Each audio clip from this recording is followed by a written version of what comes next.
Hi friends, எல்லாருக்கும் வணக்கம்.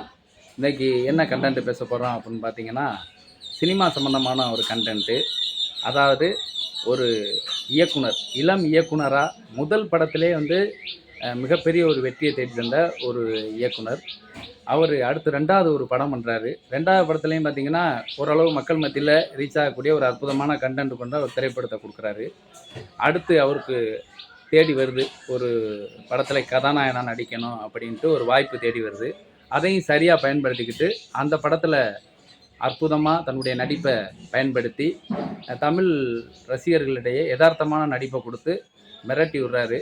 அடுத்தடுத்து பார்த்திங்கன்னா கதாநாயகன் வாய்ப்பு வந்துக்கிட்டே இருக்குது. அதை விடாமல் இந்த கதாநாயகன் வாய்ப்பை பயன்படுத்திக்கிட்டே இருக்கார். ஒரு பக்கம் டைரக்ஷன் வந்து 2 படம் பண்ணியிருந்தாலும் அந்த படத்தை அப்படியே 2 படத்தோடு நிப்பாட்டி விட்டுவிட்டு அடுத்து என்ன பண்ணிட்டாரு, நடிப்பில் தன்னுடைய கவனத்தை செலுத்துகிறார். தொடர்ந்து அப்படியே நடிச்சுக்கிட்டே வர்றாரு.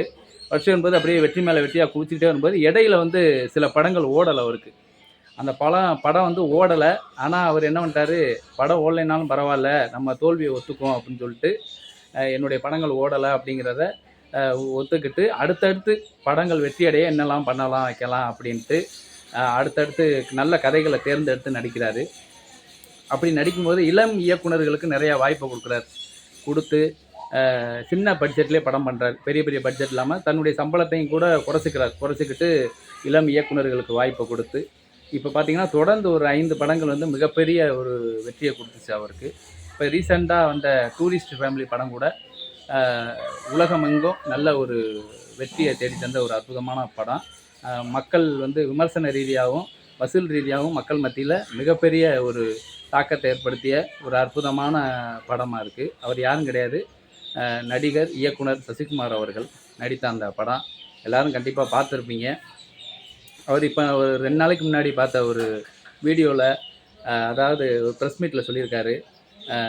அதாவது இயக்குனர்கள் வந்து புது புது இயக்குனர்கள் நல்ல கதைகளோடு வர்றாங்க.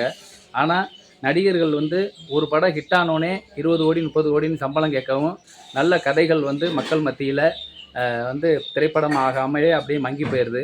அதனால் நான் எத்தனை படம் ஓடினாலும் சம்பளத்தை நான் உயர்த்த மாட்டேன். இளம் இயக்குனர்களும் இளம் தயாரிப்பாளர்களும் புதுசாக வரணும். சினிமா ஆரோக்கியமாக இருக்கணும்னா நடிகர்கள் தங்களுடைய சம்பளத்தை குறைச்சிக்கலாம். அதிகமாக கூட்டாமல் இருந்தால் இந்த மாதிரி இளம் தயாரிப்பாளர்களும் இளம் இயக்குனர்களும் வருவாங்க. தமிழ் சினிமாவுக்கு நல்ல கதை கிடைக்கும். தமிழ் சினிமா உலக தரத்துக்கு உயர்வதற்கு இந்த நடிகர்கள், அதாவது பெரிய பெரிய வளர்ச்சி அடைந்த நடிகர்கள் தங்களுடைய சம்பளத்தை குறைச்சிக்கலாம் அப்படிங்கிற மாதிரி அவருடைய டாக்கு இருந்துச்சு. மக்களாகிய நமக்கும் அதுதான். ஏன்னா சினிமாவுக்கு வந்து நல்ல கதை, நல்ல நடிகர்கள் தேவை. அப்படின்னா பெரிய பெரிய நடிகர்கள் தங்களுடைய சம்பளத்தை குறைச்சிக்கிட்டாங்க அப்படின்னா நல்ல இயக்குனர்களும் நல்ல தயாரிப்பாளர்களும் முன் வந்து சினிமா வந்து மிக பெரிய ஒரு ஆரோக்கியமாக இருக்குது. அது மாதிரி நடிகர் சசிகுமார் அவர்கள் நல்ல ஒரு ஆரோக்கியமான கதைகளை தேர்ந்தெடுத்து நல்ல மக்கள் மத்தியில் நல்ல பேர் வாங்கக்கூடிய கதைகளை தேர்ந்தெடுத்து நல்லா நடிச்சுக்கிட்டு வர்றாரு. அவருக்கு வந்து open mic Dinesh YouTube channel வாயிலாக அவருக்கு வந்து வாழ்த்துக்களை தெரிவிச்சுக்கிறோம்.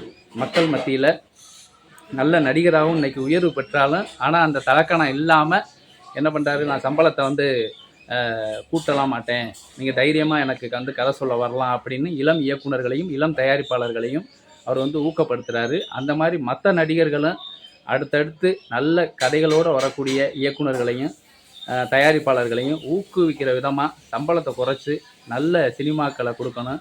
அது வந்து மக்களுடைய பிரச்சனைகளை பேசக்கூடிய சினிமாக்களாக இருக்கணும் அப்படின்னு கூறி அடுத்த நல்ல ஒரு கண்டென்ட்டோடு சந்திப்போம். நன்றி, வணக்கம்.